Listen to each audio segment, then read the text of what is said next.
तो sir, emotional intelligence आपकी नज़र में क्या है और हम इसको कैसे डेवलप करते इमोशनल इंटेलिजेंस मेरा ज़ाती ख्याल ये है कि अगर आपके थॉट की ट्रेनिंग सही हुई है ना, तो ही आप जिसे इमोशनल इंटेलिजेंस कहते हैं वो आप में क्रिएट हो सकती है। इमोशन बेसिकली प्रोडक्ट है थॉट्स। ठीक है, इमोशन कोई इंडिविजुअल चीज नहीं है, ये एक्ट ऑफ माइंड है। इमोशन से बेसिकली एक्ट ऑफ माइंड है। The effect of thoughts on your body is emotion. जैसे मिसाल के तौर पर मैं बैठा हूँ, खुश बैठा हूँ, ठीक है, मेरे जहन में एक थॉट सोचा, मेरा कोई करीबी था जो मार गया, ठीक है, ठीक है, सैड फीलिंग्स आना शुरू हो फिर से आपकी बॉडी फील करती है, बॉडी फील आपका ब्लड प्रेशर बदलता है, आपके आपके तासुरात बदलते हैं, लहजा बदलता है, यू फील लो। वो सारे का सारा जो जिसमें हो रहा है बेसिकली इग्नाइट हुआ है, शुरू हुआ है एक थॉट से। एक थॉट से अगर आप थॉट को नहीं समझते तो फिर आप इमोशन के हवाले से भी समझदार नहीं हो सकते। समझदारी का ताल्लुक जो है ना, वो है उस प्रोसेस को समझने में जिस प्रोसेस से कोई चीज वाकई हुई। तो इमोशंस वाकई होते हैं बेसिकली हमारे थॉट की मूवमेंट। थॉट मूवमेंट के हवाले से अगर आप बेदार हैं, जागे हुए हैं, फिर आपका इमोशन से भी कंट्रोल होता है। क्योंकि हम आज के इंसान को देखते हैं, जिस तवातुर के साथ हम नेगेटिव इमोशन खुद में क्रिएट करते हैं, तो क्या ये इंसान उतनी कोशिश करके, बल्कि उससे भी कम कोशिश करके पॉजिटिव एनर्जेटिक थॉट्स क्रिएट भी कर सकते हैं। तो इमोशनली इंटेलिजेंट होने का मतलब ये है कि ऐसे ऐसे इमोशंस चाहिए जो मुझे खुशगवार फील कराएं, ब्लिसफुल फील कराएं। अब जो बंदा आदती तौर पे दिमाग को इस्तेमाल करने का आदमी है, किसी ने गाली दी और वो हाइपर हो गया, तो उसने आदती एक रिएक्शन, जैसे मैं कहता हूँ ये इंसान जो है ना नॉन स्मार्ट इंसान, जो गैर फहीम आदमी है ना, उसका रिएक्ट करता है।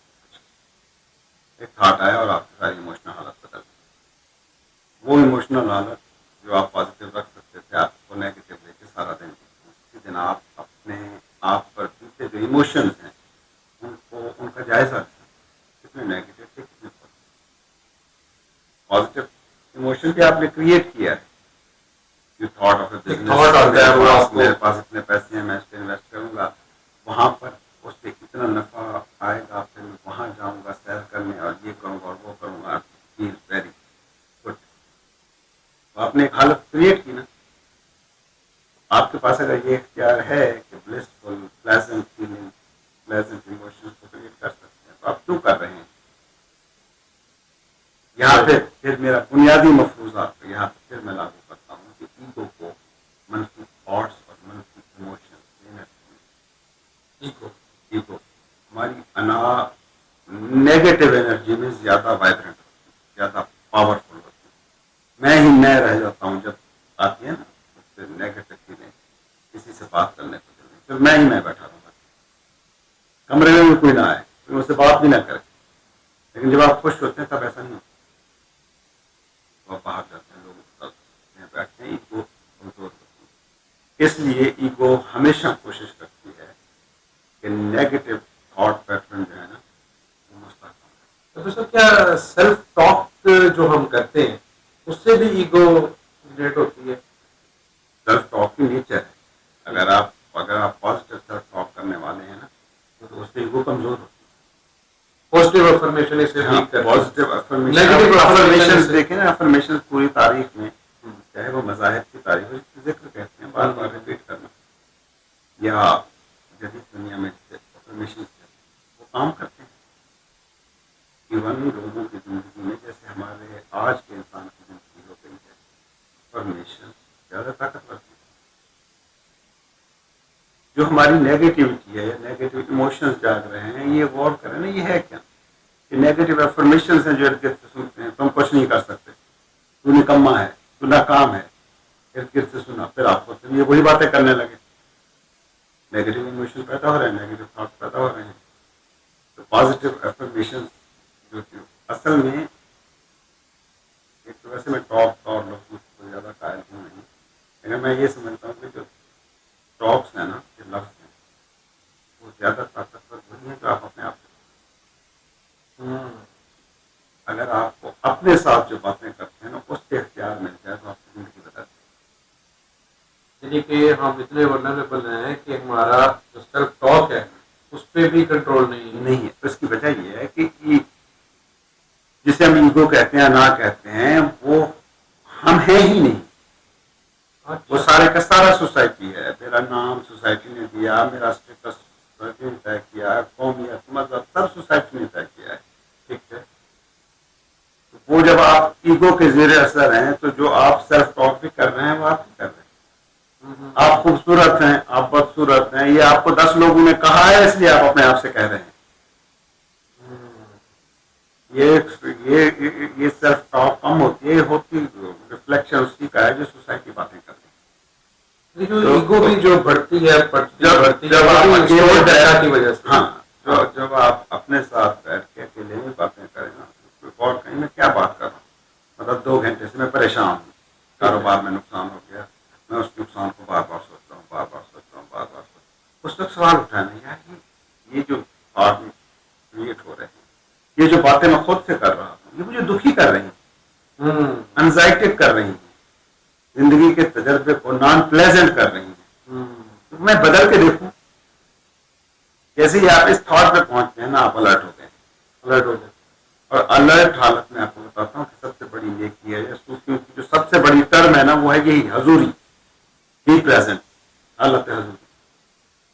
क्योंकि ये हालत करीब करीब है, हालत हजूरी बेसिकली अलर्ट हो जाना है, अलर्ट प्रेजेंस, यानी कि मौजूद जहां है फोकस के साथ पूरे फोकस होकर बैठे, चाहे आप काम कर रहे हैं, चाहे आप सोए हुए हैं, चाहे आप वॉक कर रहे हैं, बच्चों के साथ बैठे हैं, वहीं रहें। आपके जिंदगी के तजर्बे में सॉलिड चेंज आता है। वही आप दिन में जितने भी पलों को खुशगवार कहते हैं ना, ये वही थे जब आपका जिस्म और आपकी रूह तीनों एक मकाम पे मौजूद है। एक ही मकाम पे तीनों का जमा हो जाना जो है ना, ये है हालत हजूरी।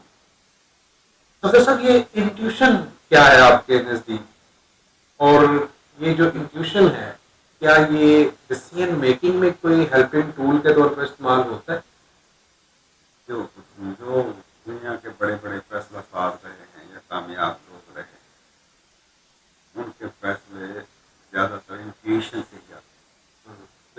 इंट्यूशन बेसिकली आपके माइंड की तरक्की याफ्ता हालत।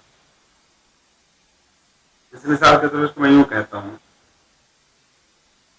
एक बायोलॉजिस्ट बैठा है, ठीक है, और 2-4 लोग आम दुनिया से बैठे हैं, और आप बायोलॉजी पे बात कर रहे हैं, टॉपिक बायोलॉजी से रिलेटेड।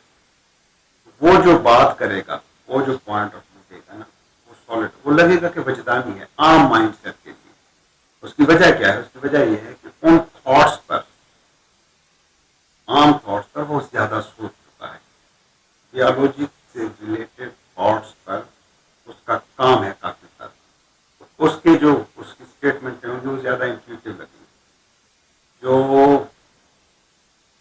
कौन सा बिजनेस होता है, स्टॉक एक्सचेंज में शेयर्स वगैरह का बिजनेस होता है, जो उसमें ज्यादा घुसे होते हैं वो इंट्यूटिवली फैसले करते हैं।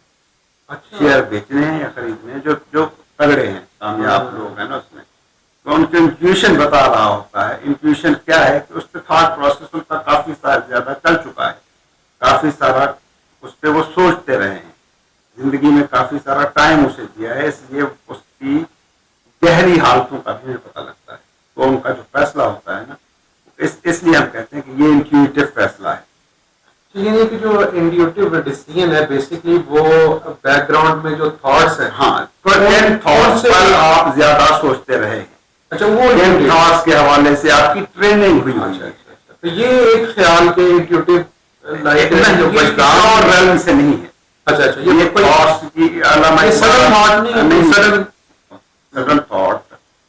आप बायोलॉजी से रिलेटेड नहीं है अगर, तो बायोलॉजी से मुताल्लिक कोई इंट्यूटिव थॉट्स आप नहीं आएंगे।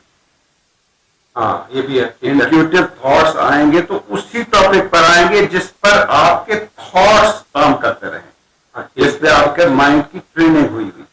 तो दिस इज बेसिकली अल्लामा इकबाल की जुबान में कहूं तो ये इंटेलेक्ट की रिच हालत है, इंट्यूशन।